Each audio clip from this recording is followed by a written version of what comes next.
The Lorraine Valley, a small pastoral province along the French-German border, known for its quiet fields and forests.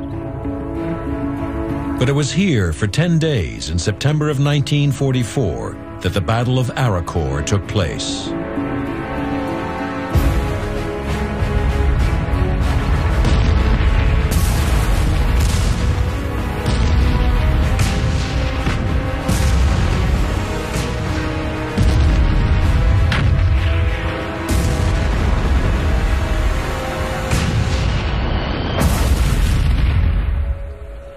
We are here on the site of the Battle of Allacourt. We can see the landscape as it looked at the time. There are not many traces of the battle left here. Here's an example of the objects that you can still find, but they're very rare.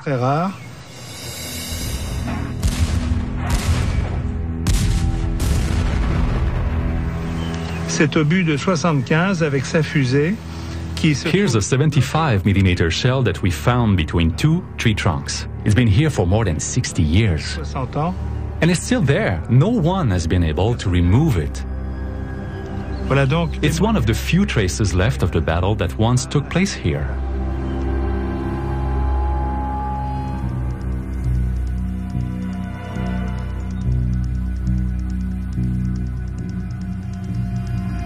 Shermans of the 8th Tank Battalion of the American 4th Armored Division are defending the town of Château-Salins.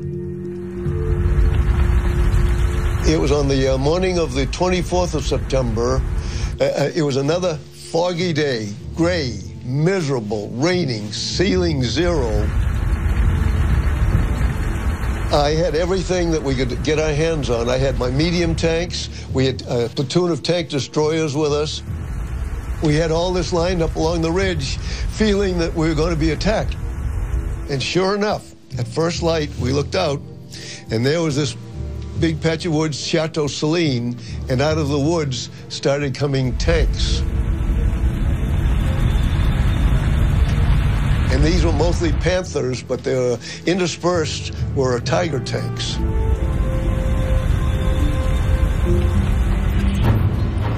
The Tiger is one of Germany's biggest and most fearsome tanks. Its 100 millimeters of frontal armor make it virtually impregnable at long range, and its 88 millimeter cannon can destroy a Sherman tank at a distance of more than 2 kilometers. It has the best gun that was created in World War II, the 88, which makes it a fearful gun. So when it's head-on, if it's tank versus tank, it has a tremendous advantage. And they had another big advantage. The sky was so gray that there was no air. We couldn't call on air support. So they had that advantage. The minute they came into range, even before they came into real knockout range, we started firing everything we had at them. Massive fire as they came out, so they knew immediately they were going to have a fight. So what our tanks would do, they would rise, go up to the hill, just high enough so that the gun was above the ridge, fire 2 or 3 rounds, move back, and then move to the side. Sure enough, as soon as he moved, bang, bang, would come around in the area where he had just left.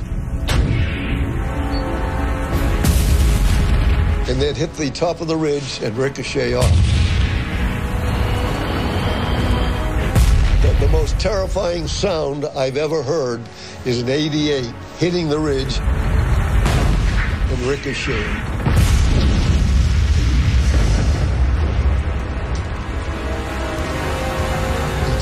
Deafening, frightening sound. They kept advancing, little by little, and we kept firing. Every now and then, we'd see a flash, and we knew we'd hit them. And we were losing tanks. So this got to be sort of a seesaw. It was only a question of whether they would prevail. At that point, it was almost a tie. And then we noticed suddenly a little crack in the sky, a little daylight. And the next thing we knew, down came the Tactical Air Force. They apparently had been flying overhead, waiting for an opening, and the minute they saw this little opening, down they came. They started hammering away. They were strafing and bombing.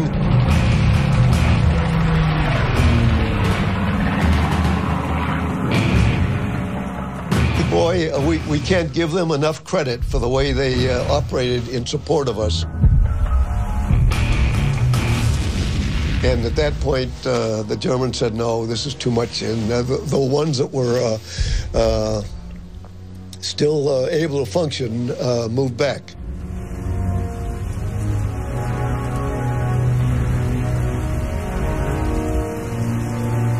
The Battle of Allacourt continues for 5 more days. But Hitler's beleaguered armored brigades cannot break the stubborn American defenders. By the end of September, the Germans retreat back towards the Rhine. General Patton's 4th Armored Division has won the Battle of Allacourt.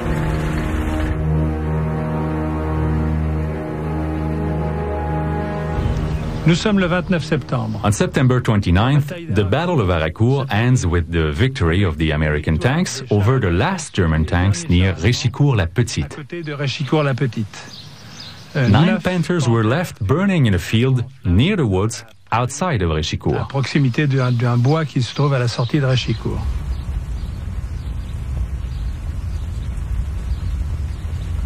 Nous avons acquis ce... We acquired this tank, which is a Sherman of the same type which fought here, ici, pour maintenir la mémoire de ceux qui to maintain the memory of those who fought here et pour témoigner notre gratitude and to show our gratitude for the freedom we still enjoy. grâce à eux.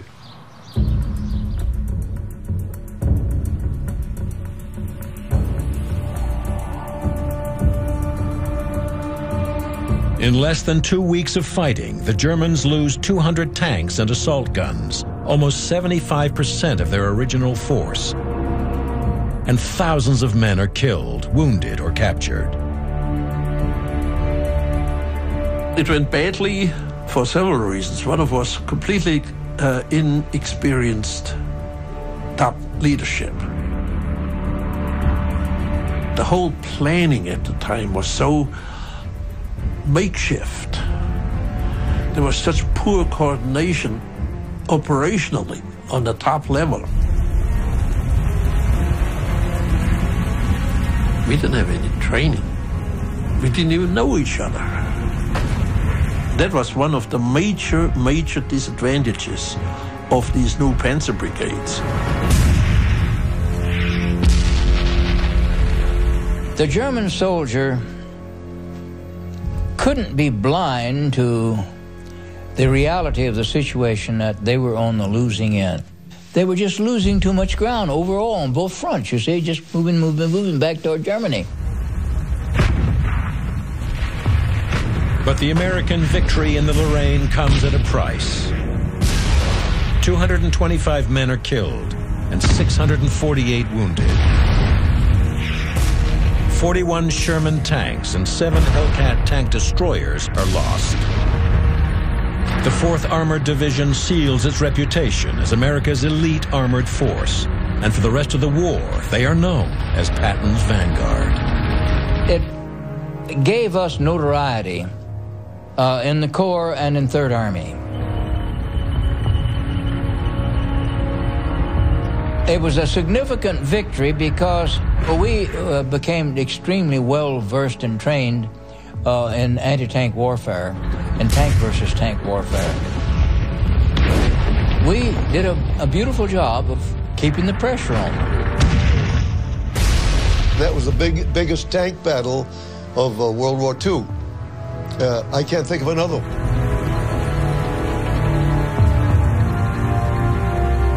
Sitting here now, looking back, unbelievable. But I'm very, very proud that I've been there. If I'd be asked to do it again, I would do it. I can't believe I was there. I can't believe I did what I did. It's a very strange feeling.